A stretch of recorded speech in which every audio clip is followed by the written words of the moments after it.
Public Safety and Justice Services. Justice Services, thank you. Secondly, I'll turn to Department of Development. Paul Herdig here for the Department of Development. Thank you. Good morning, Paul. I'll turn to my right for Human Resources. Sarah Nemistel here for Human Resources.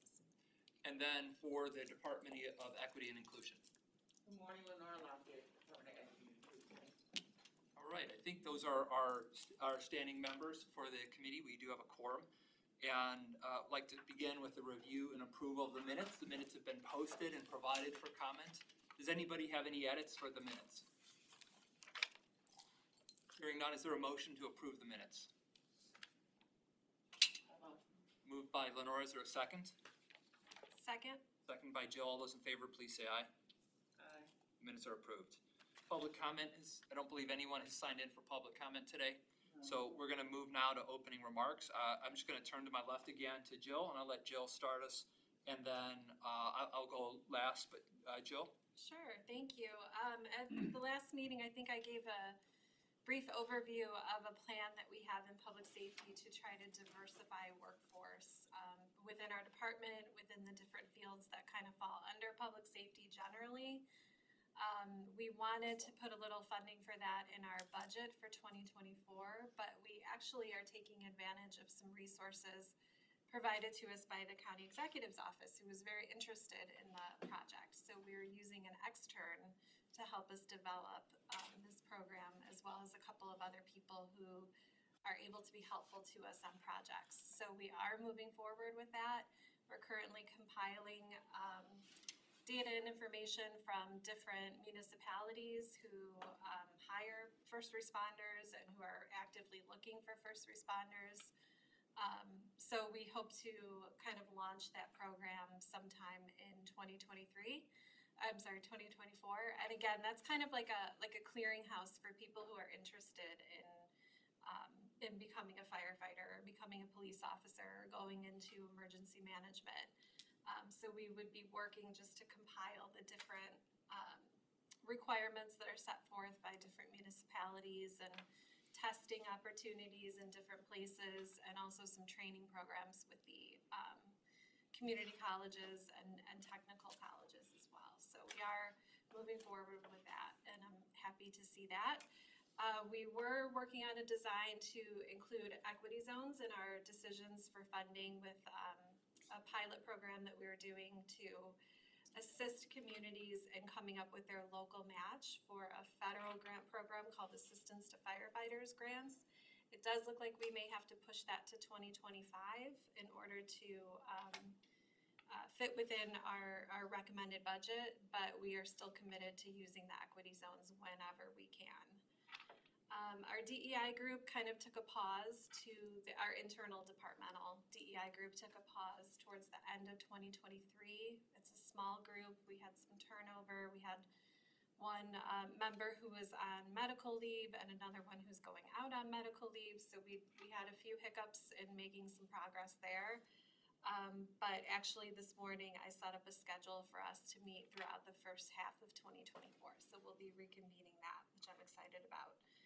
And other than that, just working on the forecast that we completed and submitted to Lenora and her team, and also the equity scorecard that is in progress and due tomorrow, I believe. So on track to get that completed, don't worry. And that's all from us. Thank you. Any questions for Jill? Great, thank you, Jill. Paul? Thanks. First of all, we're going to have a presentation from Doug in a little bit, so I won't steal that thunder. But just want to mention a couple other things that development's involved with that I think have some bearing on the work we're doing here. One item I want to mention is after Catherine Tkachuk left the county, I was tapped to succeed her in co-chairing a work stream within a National Science Foundation's Engines of Innovation grant. That's a mouthful. The work stream I'm co-chairing is the talent and workforce work stream.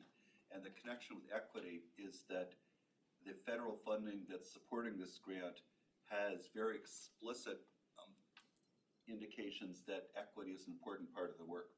So in this work, which is led by people at Case Western Reserve University, we're trying to identify ways that Northeast Ohio can be even more of a center of innovation in manufacturing. And the work stream I've been asked to help with is specifically identifying ways we can increase the availability of skilled and trained workers as well as innovators. And we're doing this with an equity lens. So I'm happy to either directly or through Vaughn give updates on this work at future meetings as it progresses. Second thing I want to mention is just recent. I was tapped by the county executive to attend a meeting tomorrow over at Team NEO. Apparently, Team NEO is going to be doing some work with the Center for Economic Inclusion. And I'm actually going to be learning more about this and can provide information at a future meeting. But I wanted to mention this because just from the initial information I received, there's a strong focus on equity and economic development at play here. And I believe that this will be an area where the county as a whole and the Department of Development has a part to play. So I will update the group on that as well. The final thing I want to mention is that I've had the opportunity to work with our Workforce Funders Group, which does many things. Among these, it's been providing some oversight to a couple of efforts to increase representation in the IT sector and in the STEM occupations generally. By representation, I mean to address the fact that many white persons are not well represented in these occupations. And while that work has encountered some challenges, we have made some progress in developing ways for persons from disadvantaged backgrounds to be more involved in these high-tech occupations. So again, that could give some future updates. That's all I have. Great, thank you. Any questions for Paul? Sarah? Okay, thank you. So in terms of HR equity initiatives for 2024, included in the executive's proposed biennial budget for HR were funds to procure a text analyzer software, which I believe I've talked about at prior meetings, but basically it's software that will analyze our job postings, position descriptions, other county documents to ensure that the language used is inclusive and free of language that would play into unconscious biases, discourage people from applying for jobs. HR and the PRC will both use the software as well as potentially Director Lockett and her team.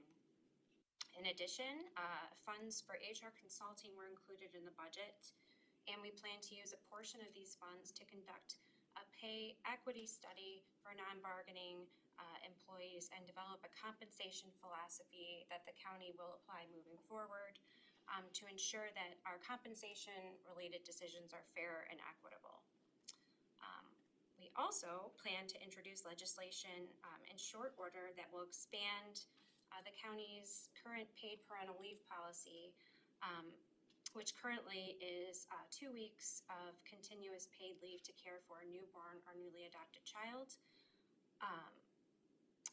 Under the current policy, employees are not eligible for the leave unless they are also eligible for leave under the Family Medical Leave Act. So as a result of that, you have, newer full-time or part-time benefits eligible employees who are not eligible to use the leave because they don't have 1 year of service with the county or they haven't worked 1,250 hours in the previous year. So the county executive is really excited about this initiative to put forward, and the legislation will not only expand the eligibility criteria, but it will also expand the duration of the paid leave benefit. So stay tuned on that. Also in 2024, we will be conducting civil treatment mandatory training for all county employees.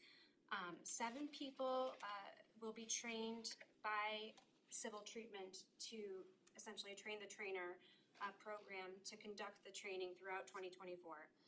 We have 4 employees from HR, 1 from HHS, and 1 from the sheriff who will be doing the training, and we are very excited about this because we hope that this initiative will help promote inclusivity and equity throughout the organization.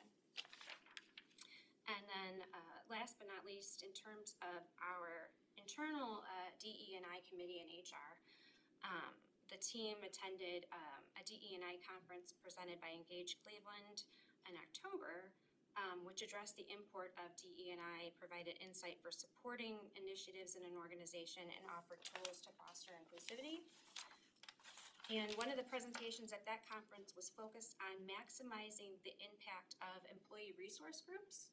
So our DE&I committee has committed to using the education and material they obtained at this conference to establish ERGs throughout the county in 2024.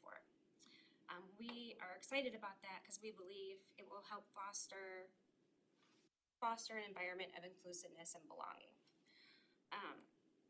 And also, our committee conducted on November 3rd, its third panel discussion in the Can We Talk Conversation That Matters series, where we discussed food insecurity specific to Cuyahoga County. Our panelists included our own Councilwoman Conwell from District 7, as well as Denise Cavanis, who serves as our Information Services Supervisor within our HHS Division of Senior and Adult Services, as well as Vaughn Johnson from Development, who is our Deputy Director of Economic Development. We were also privileged to have Vontrice Jones, who is the Director of Agency Services at the Greater Cleveland Food Bank, serve on the panel. And in preparation for that conversation, several members of our DE&I team volunteered at the Greater Cleveland Food Bank, not only to give back, but also to, as part of an initiative to get a better understanding of the equity challenges food insecurity presents to the residents we serve and perhaps to some of our own colleagues, which is always helpful in HR because we can share that education to the directors and management teams we support. It was a great experience for our team, and I'm grateful I had the opportunity to share it with them. Thank you, Sarah. Any questions for Sarah? Lenore? Thank you. Good afternoon, Lenore Lockett, Department of Equity and Inclusion. Similarly, we've been busy with advanced diversity, equity, and inclusion for Cuyahoga County. Our last couple of months have been focused on training and capacity building within the workforce. We teamed with Tri-C as with the project team that includes HR on the team and also Clerk Bird's office, Clerk Bird on the project team. There were makeup sessions provided this past 2 months for the town halls. For the town halls, we have more than 292 employees attend that makeup session. Also, for the management sessions, we set with the format, there were makeup sessions for management session 1 and management session 2. Each of them had more than 80 participants for a total, for both of those sessions, of over 171. And then as the second component of our What's Next, our focus was the microaggressions and mental health. We provided 5 sessions and more than 900 employees took part in that. Also, we want to continue next year with What's Next, and we want to use the format that we did this year with the help of communications, where we had a survey. So the topic for that second phase was based on employee selections of what topics they wanted. Similarly, in the early part of next year with the HR team, which you see they're going to be busy with the other training, but there's another trainer that we're collaborating on for the DEI town hall sessions and for the DEI leadership and management training. So again, we're looking, our focus is continuing on training and capacity building as we go into the end this year and start off next year. I had a question for Lenore, but let me open it up. Anyone else have questions? So Lenore, I know there's been some email exchange on the makeup training. I had an issue where I know that I initially last year scheduled to participate in the management training and somehow chose a second shift opportunity, which I couldn't do. So I know I was moved into a first shift, but I think I showed up on a report as not completing the training. And I know this has been something that has been, I think, documented. Is there broad awareness of this, that this has happened with others as well, that feel they were in the training, but they, maybe they mismanaged registration and weren't able to document their initial participation? So the system that we used for the attendance for the training was your login information. Okay. So we received the report from Tri-C on who logged in. there are some people, again, the training was done in 2022, so there were employees that might have logged in or registered using their home email. Yep. If we can't, for instance, if your home email, the email that you use is sj@gmail, it's hard for us to connect that to an employee. Also, if there were phone numbers, again, there were some people that maybe they could not log in with their computer. Yeah. And they dialed in. Similarly, if it's not a county work phone. Yeah. Then we have no way of connecting it with an employee. So in those cases, we're asking employees, because Tri-C will provide a list of who attended, and we would match that with our information that we had on employees. And we still would try to do some research by using Infor to match it up, but there are going to be people who, with your email or your phone that you use to log in, we cannot connect it to a work email or address. Sure. It won't be accounted for. Now, again, it is important and mandatory to attend. However, there's also, in most cases, still the honor system. So if an employee is saying they attended, and we know that technology there is not infallible. Yeah. But we can't be at every session and we didn't take a roll call. So there's going to be, of course, those situations. That's very helpful. I know that I have struggled with technology at times if my dual authentication pops up at the wrong time and I think I'm in, but I'm not in. And at a point, just giving up and jumping on my phone. I know that I've done that. I've heard that others have as well. So just hearing the honor system and hearing this idea of maybe having folks circle back around and say, "Can you look for this number?" I don't even remember, as a year ago, I might have used my personal cell phone. Or if I'm between meetings, I might have just pulled over and signed on where I was. And we also had a couple of situations where an agency, for instance, I know in the sheriff's office one time we had where one of the directors, deputies said, "We're gonna watch as a group." Oh, But if we don't get the roll call of who was in your group, that's a great point. then it's hard for us to say only the person who actually logged in will be accounted unless you send us that information. These are the people that were in the room with me when we watched the session. Well, overall, I appreciate, number one, the makeup opportunities were available and the clear support from Eric Janis, making this a priority, saying this is important to me, I want it to be important to you. I also recognize a lot of us are still learning how to balance sort of like online meetings and multiple accounts. And I know this can be tricky and appreciate your patience and willingness to work with departments.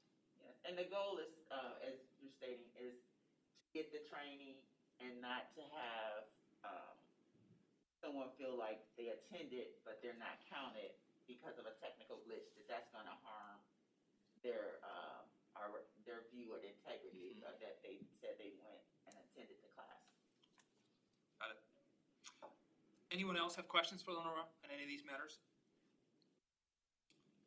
So for updates for me, I just again I want to first recognize that as we've closed the year, we've actually had enormous transitions within Health and Human Services. Just this year, we've had Jackie Fletcher, Natasha Pietricola, and Shauna Rohrman have become directors after, for them, years as leadership, and Sabrina Roberts transitioned from DHHS to the executive's office, and Chris Murray transitioned from the treasurer's office to DHHS. So we've had a lot of turnover this year, and not all new people, and in fact, none of them are new to the county, but all in new positions. And even as I look back, Marcos Cortez has only been in his DCAP administrator position for a year. What we're, I think, thinking is right now this is a time for some reflection, and we're all open to the idea that maybe we should be thinking of things differently, and we should be looking at our services.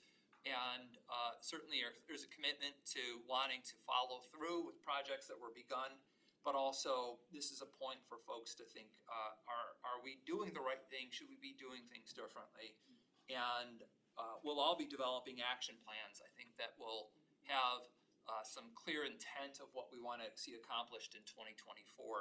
So I'm very open to how those action plans and these transitions will have an impact on what DHHS does with equity and inclusion.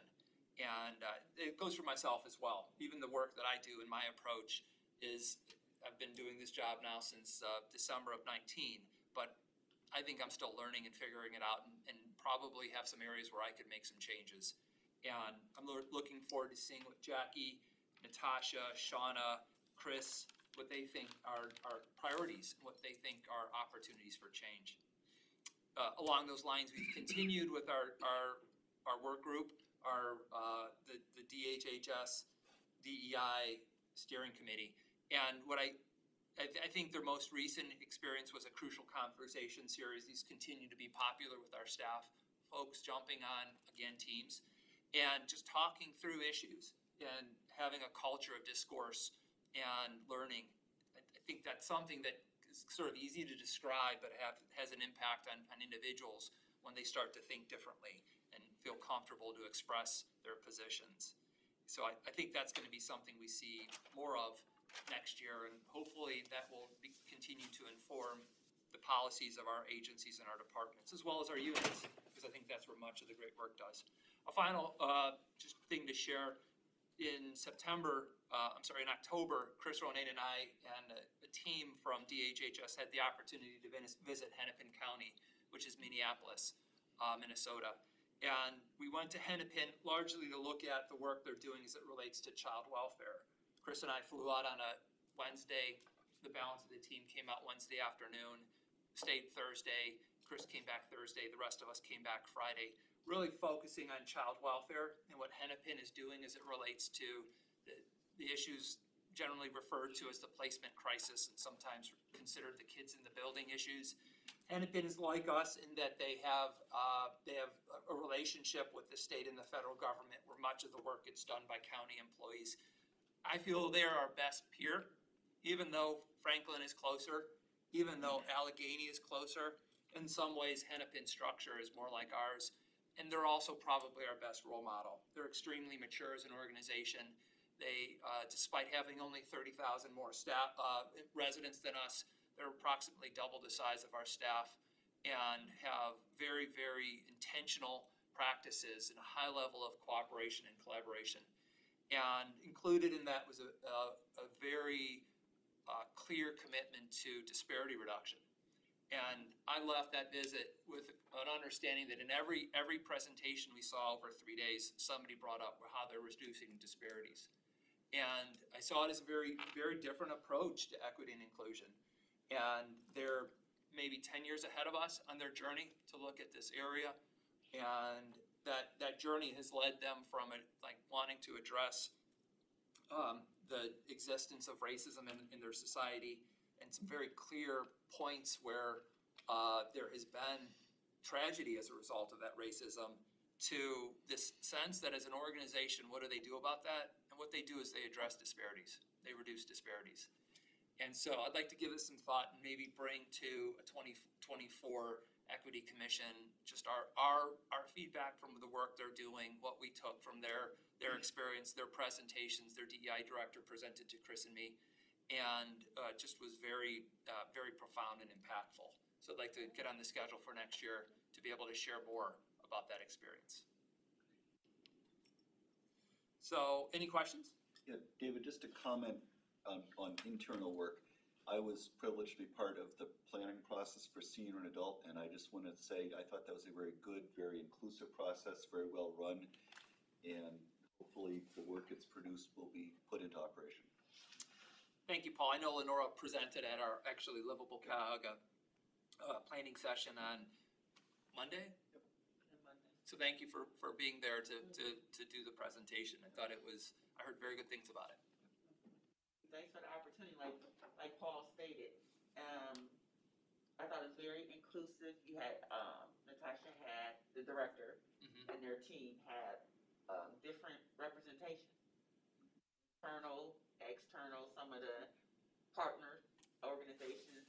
It was very good to have that insight and input. And there were some retirees that were there, so I thought it was a very good program to have different voices, and I had the opportunity to have input. Great. Well, hopefully that process wraps up. That also can be a presentation maybe for 24 to just give some updates on where they're going with this livable Cuyahoga approach. Any other questions? All right, hearing none, I'm going to move on to our presentation. So I'm just going to turn to Paul. Paul, would you like to do an introduction? I will, then I'll turn to Doug Camp.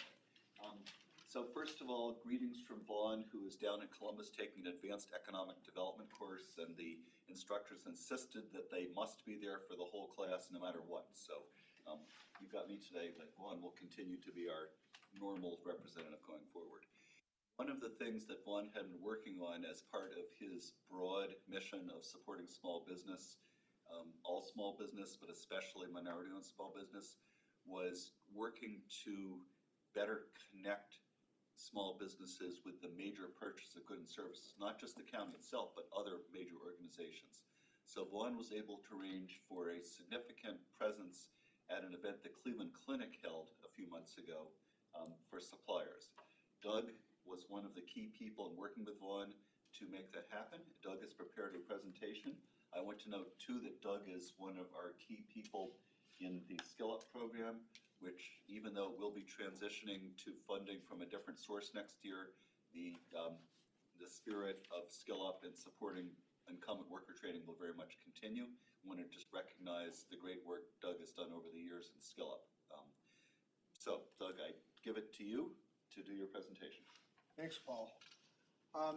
So, as Paul said, we recently attended the Ohio Minority Supplier Development Council. That's always a mouthful for Do you me. want the slide? Yeah, I'm sorry. Next slide, please. So that was back the end of September. We attended out there on the administrative campus for the clinic out in Beechwood. Interestingly, the clinic was going to be holding an event, and Vaughn had been working with one of their people, Berlin Hamilton, and they were planning an event, as were we. And it turns out Vaughn and Berlin decided it made sense to try and combine things. The event the clinic was planning was a little bit smaller, and we wanted a broader audience, and came together, put that all together for the end of September. So there were, I'm not sure how many different organizations, there were about 100, 125 people that attended. And later on in the day, I'll talk about that separately. We met with probably 15 to 20 organizations during the buyers forum, but in any event, it was pretty well attended, and there were a number of key employers that were there to exchange thoughts and ideas. If we could go to the next slide, please. So the event opened up with a presentation by Yolanda Ortiz Parker. She's from Steris, and she was the board chair for the event. And then the president and CEO of OMSDC, George Sims. They both shared a perspective about, a very optimistic perspective about the work being done in this space with MBEs and that kind of thing. So after their presentations were made by Intel, people from the project down in New Albany. That's a impressive project. The things they showed us were kind of mind-boggling, and the information. And then Turner Construction, NiSource, Gilbane, P&G, Eaton, all those organizations gave us a perspective on how MBEs can connect to their organizations and ultimately become part of their supplier network. So it was well done, different perspectives. You know, we had construction, high tech, consumer goods. So, you know, it was definitely very well rounded. So, and then from there, There was a panel discussion at lunchtime. Somebody from the clinic and the chief operating officer from the clinic and senior VP at Steris. They talked about how over time their relationship wasn't just vendor, you know, needing organization. It became a more strategic relationship so that they were working with each other out in front of the curve instead of reactionary. It was a more proactive approach to things. So it was really interesting to hear about how their relationship had evolved over the years. And again, how important MBEs play into the relationship they've got. So that was very helpful. Next slide, please. So there's the headline organizations that were behind this, putting this thing together. And obviously the county and the others that were making presentations. During the buyers forum, which was toward the end of the day, that was originally, I think, supposed to be a bit more formal, and it kind of morphed into more of a networking kind of a thing. It was initially supposed to be a formal, like a 5-minute formal presentation, and then introductions with the people that had joined the organizations, and then some Q&A, but it morphed into more of a people just kind of wandering around, talking to the people they were interested in talking to based on, niche. And we were able to share information with a number of organizations. They shared information with us. We're doing some follow-up on those things right now. We're also trying to obtain a full listing of all the people who actually attended that day so that we can follow up with them.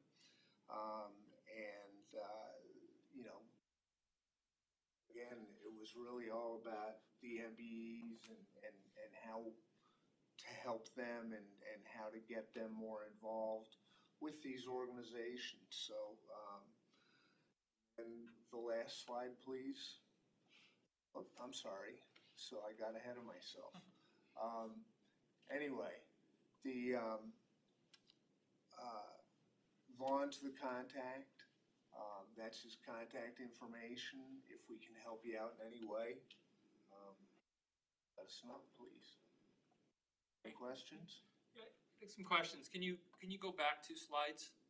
Just want to take a second.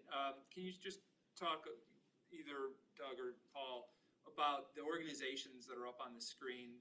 A number of them I recognize. Clearly, between us and the clinic, major presence in the county. Right, we're downtown, and some of those others I recognize more than others. Can you just talk about who up there is in the county, who has that significant presence or headquarters here, and who are either national or statewide organizations? Turner's national. Okay. P&G is based in Cincinnati. Steris is out in Lake County.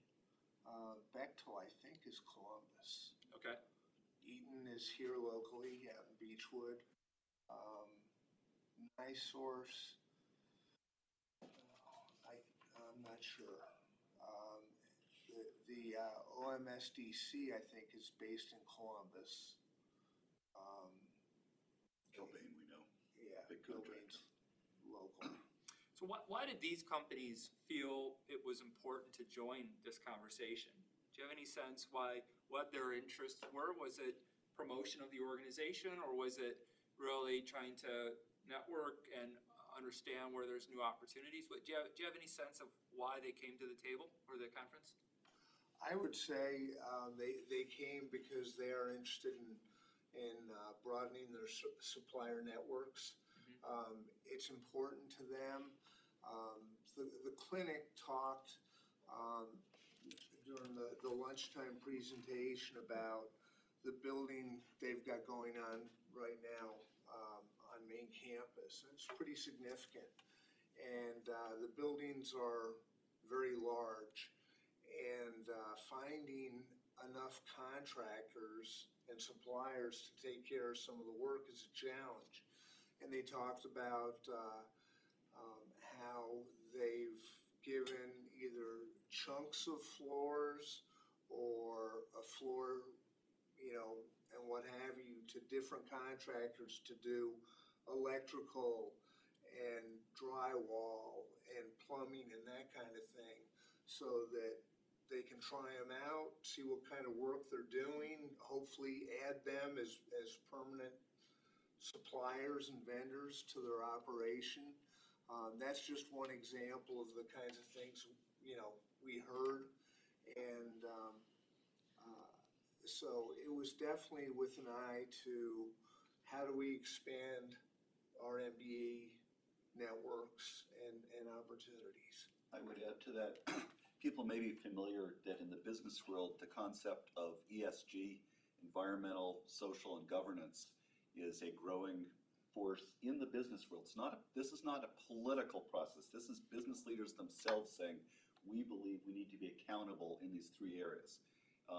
The one where we fit in is the social area, where companies themselves look at, and they actually audit themselves on how they do in engaging underserved business owners, underrepresented business owners. So it's very much a private sector initiative. And this relates to something that, I know Vaughn and Lenora have talked about, which is leveraging what we know about how to help minority-owned companies do business with the county to actually helping minority-owned companies do business with all purchasers, large and small.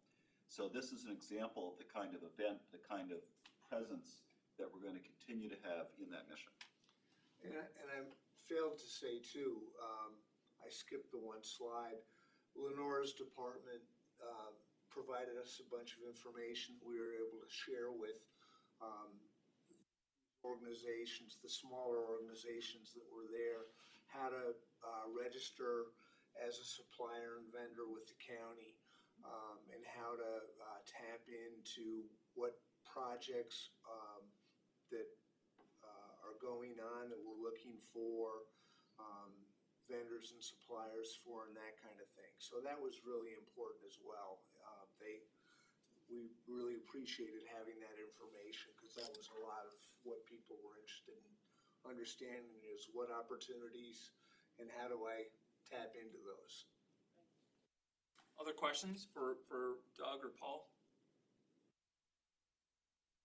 I'd share, I was at an opening of a corporate office for a new behavioral health provider that's over on Fairmount, and I was talking with their CEO, Sarah Fleming, who was sharing with me frustration when she was unable to apply for one of our procurements because it required a certain number of experience for them to be considered a partner.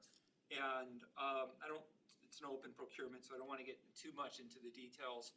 But, I think some of what I heard from Sarah was that, organizations looking to establish business in the county, especially in the human service sector, have a hard time getting seed capital to get going, because they're, number one, probably don't have the profit lines, can't as easily get bank financing, and you need a certain amount of just operating support to be able to draw your reimbursements from the federal and the state government. It's really stuck with me, and that it feels like we do have potential resources to grow businesses when they're actually a for-profit entity, as opposed to the nonprofit sector, where they might be addressing a lot of the social barriers that are present that are the workforce generating concerns. It's a great point. You could go quite a ways down that path to why sometimes people, when they choose their business form, make a choice that makes it hard for them to do what they want. There's all sorts of structural barriers. A lot of programs are wired for-profit only. On the other hand, a nonprofit's really a business. Yeah. So what I will say generally is that, we want to support activity, whether it's nonprofit or for-profit, And some of the partners that we work with can help an individual decide choice of business form, or if they've already made the choice, at least help them connect with the right resources for that choice of business form. But yes, just to brag a little bit on development, we actually are bringing forward a loan to a nonprofit, which is the neighborhood family practice on the west side of Cleveland, which is expanding. And so we at least are practicing what we preach, saying we'll look at the business reality, not the business form. But the fact is there's a lot of that out there still. Great. Any other questions or discussion? Thanks, Doug. Thanks for stepping in for Vaughn, and Paul, Sure. Paul for bringing them forward, and for it seems like a really exciting event. I'm glad that you were able to lead that and participate as a group. Thanks. So I think we're at a point now where we're at closing remarks. I think I've started on my left twice. This time I'll start on my right. Lenora, I know we've got some deadlines coming, so I think we'll give you the floor to first give us some updates and what's happening with just our annual reporting, but also our we want to take a minute, maybe share a little bit about the intended schedule for the next couple months. Thank you. First, I want to again thanks development for offering a good topic on another area that shows what's occurring in the environment outside of the county. That while we're still participating, but also to show that there's other entities that are focusing on diversity, equity, and inclusion. You're correct. At present, our key focus is complying with the annual equity report. The first draft is due from departments tomorrow. We received a reminder email from the chief of staff, and again, as you stated, for our diversity, equity, and inclusion initiatives to maximize the impact, we need not only a bottom-up, but the top-down approach, showing that it's a consistent value to advance and embed equity in our operations.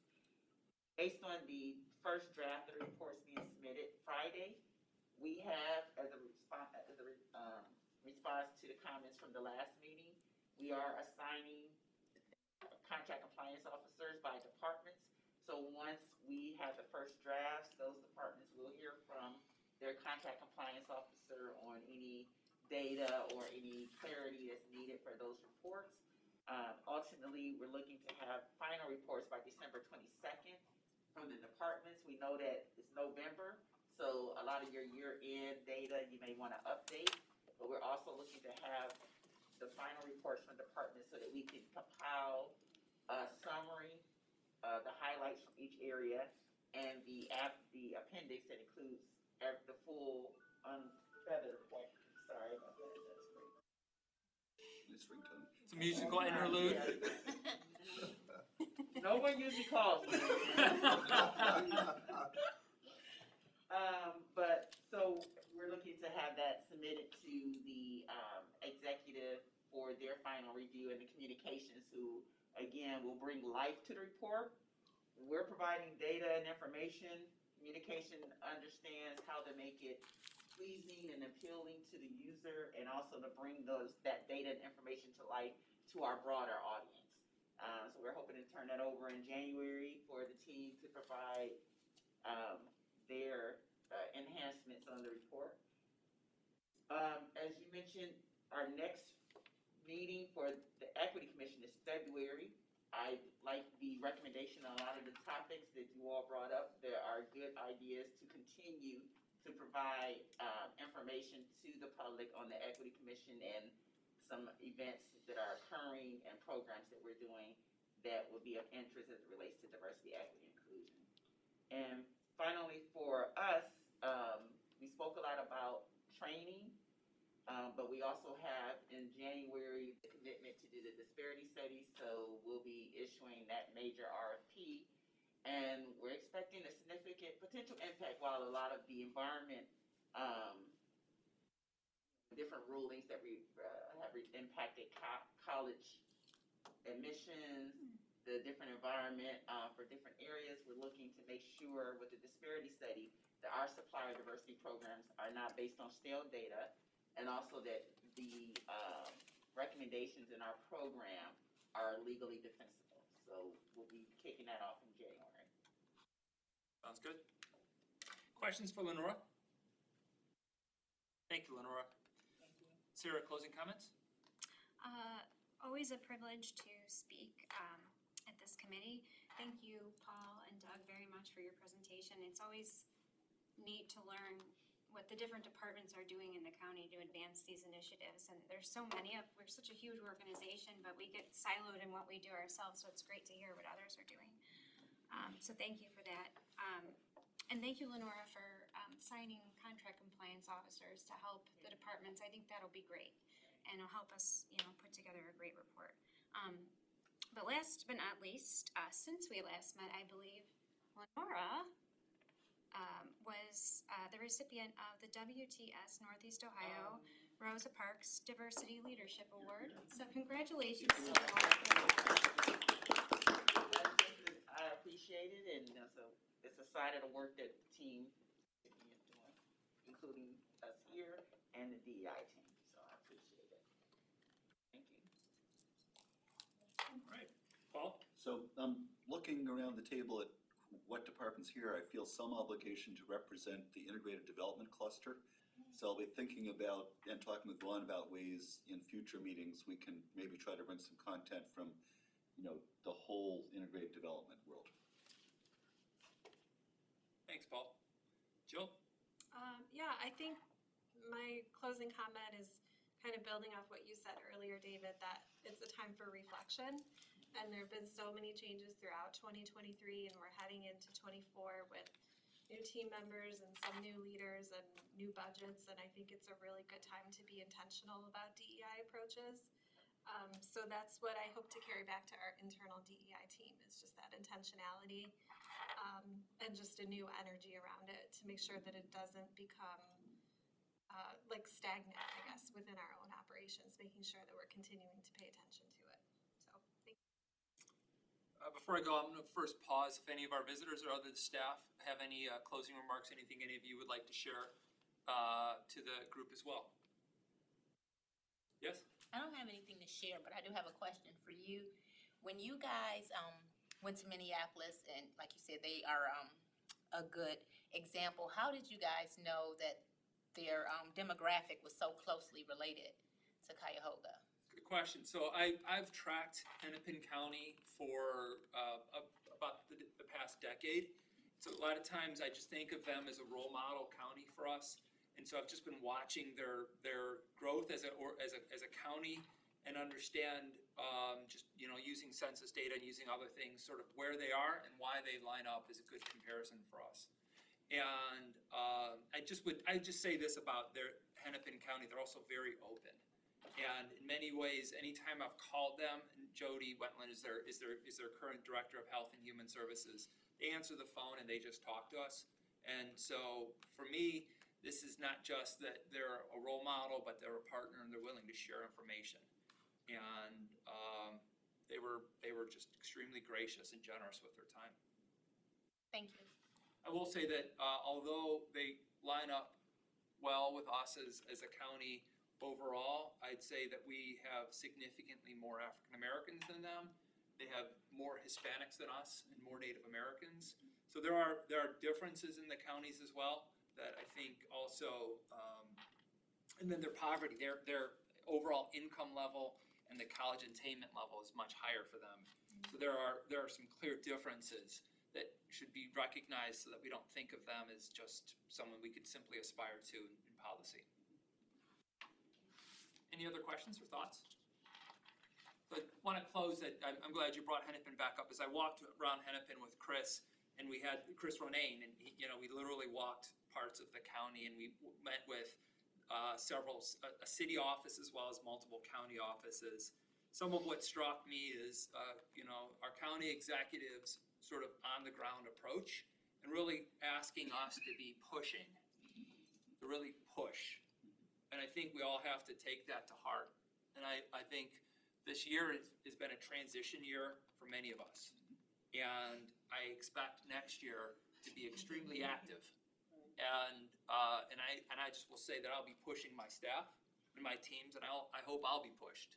And I expect that to occur. And that I think as we all do this work together, the key is that communication, to be able to talk to people and hear some feedback and some ideas, not just from your normal sources. And I'm really looking forward to the next year and just closing where we are right now. Lenore, I'm grateful that you're on top of this report and looking forward to seeing it. I know when I heard from Jen Grossman today, she was saying, hey, David, I'm gonna send you the final version. It's due tomorrow. But Chris, Sabrina, and I have just spent a bunch of time. I think it's really good stuff, and I want you to pay attention to it. And I just want to acknowledge the work of Jen Grossman, Chris Murray, and Sabrina Roberts to get us, a big department together in a single document. We'll have it in, but, what we do with it is what really matters. So in that spirit of getting stuff done and moving on to the next step, I close the meeting, and I'll close this year's Equity Commission meetings and look forward to seeing you all next year. Thank you. Thank you. Thanks, David. Thank you. Thank you, Doug. Meeting adjourned. Good to see everyone.